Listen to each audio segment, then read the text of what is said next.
pas désagréable. Déjà, de l'accent! Stan! Désormais, rajoute messieurs d'un du bas. Bien. Stan! Monsieur! Porte la 80 de la fenêtre.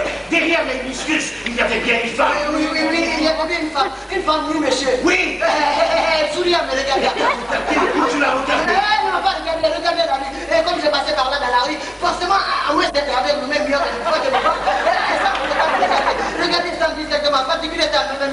Moi, faisant partie de la rue, moi, comme élément, simple élément d'un tout, pas plus important qu'un autre, pas plus important, par exemple, que je ne sais pas, moi, le lampadaire jaune, et vert, le lampadaire jaune, vert, rouge, ou le reste plus pour la poubelle, mais il faudrait peut-être, j'espère que moi aussi. Et comment?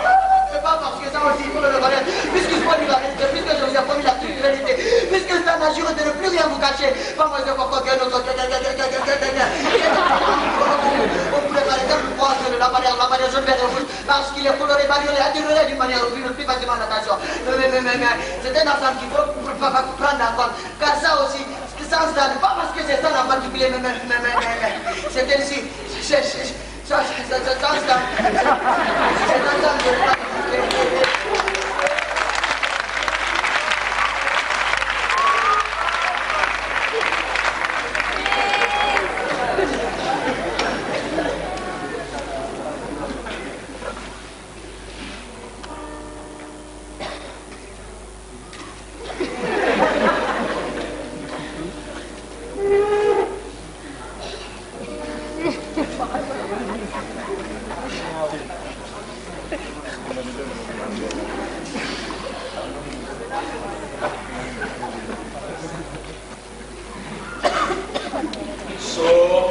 en tous les cas, et ça je tiens absolument à le dire, parce qu'il ne faut pas qu'il y ait entre nous l'épaisseur d'un papier à cigarette.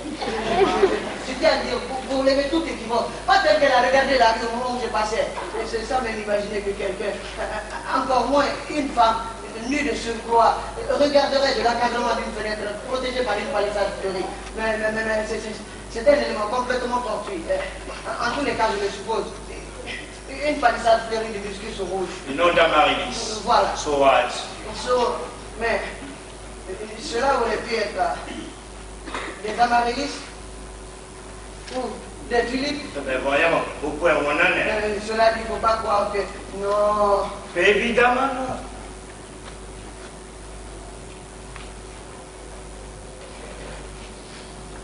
Dis donc, ma petite, tu n'aurais pas quelque penchant suicidaire?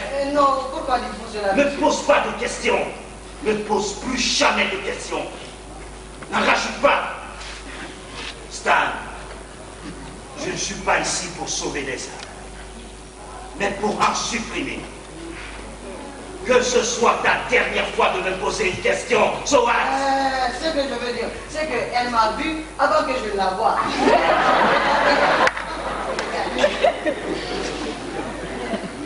C'est que je l'ai vue, elle m'a vu avant que je la voie. Et je l'ai regardée avant qu'elle ne me regarde.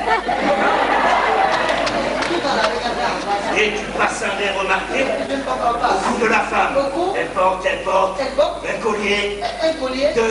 Un collier de... perles. Un collier de perles. Elle porte un collier de perles.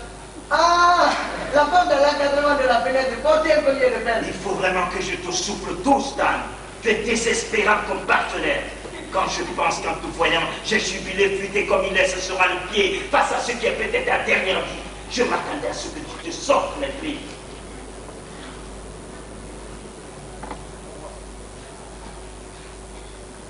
Stan, pour devenir un roi, il faut travailler. Travailler sur soi comme un esclave. Tu tiens vraiment à la vie? Énormément, monsieur. Alors aime-toi, t'es pas là, le temps presse. Tu ne diras pas après que je n'ai pas tout fait pour te sauver la mise. Je ne pourrais pas le dire, monsieur.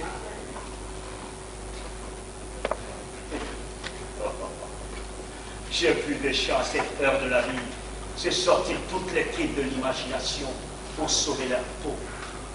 J'ai entendu ici des plaidoiries insensées où la langue était constamment traversée de fulgurances poétiques, malaxée, triturée, une langue revenue, muette, à force d'innovation. Mais rien n'y a fait. À la fin, je leur ai tous planté une balle dans la tête. Or, toi, tu ne fais même pas la moitié du 10e de ceux qui n'ont pas réussi à sauver la vie des autres. Tu te contentes de dire, il y avait une palissade et je suis passé. Que ça?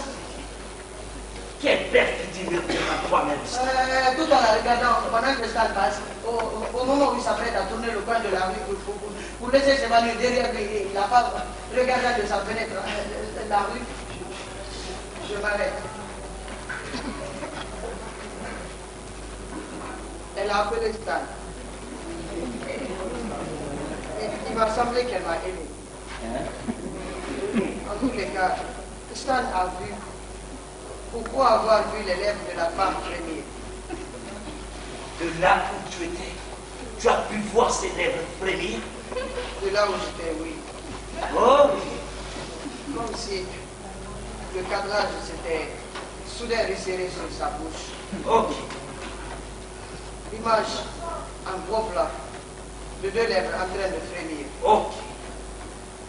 Pendant un court instant, je n'ai vu que ça. Ok. Ses lèvres. Ok. Et maintenant, je peux le dire. Ok. Je ne crois pas. Je sais. Je sais que ses lèvres ont frémi pour sourire et me dire, viens. Go on. Go on. Maintenant tu le tiens. Ne lâche plus. Le cadrage s'est enfin élargi jusqu'au confin de la fenêtre. Comme quand Stan l'a vu pour la première fois. Elle m'est alors apparue. Je ne sais pas. Stan a poussé la porte sans la quitter des yeux. Et soudain j'ai pensé, cette femme a dû commettre beaucoup de désordre dans le cœur des hommes. Ok, Stan. Stan, tu m'écoutes? Stan vous écoute, monsieur. À présent, tu es à la maison de la femme au collier de perles. Elle est dans le lit.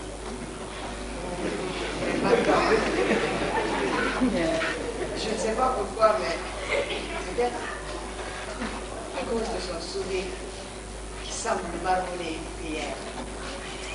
Peut-être à cause de l'impatience pointe de ses seins. À cause de son sexe ouvert dans un appel comme une supplique.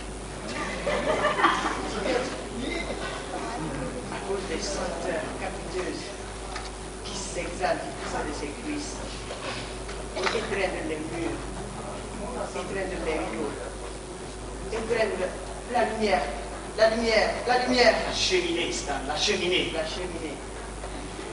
Tout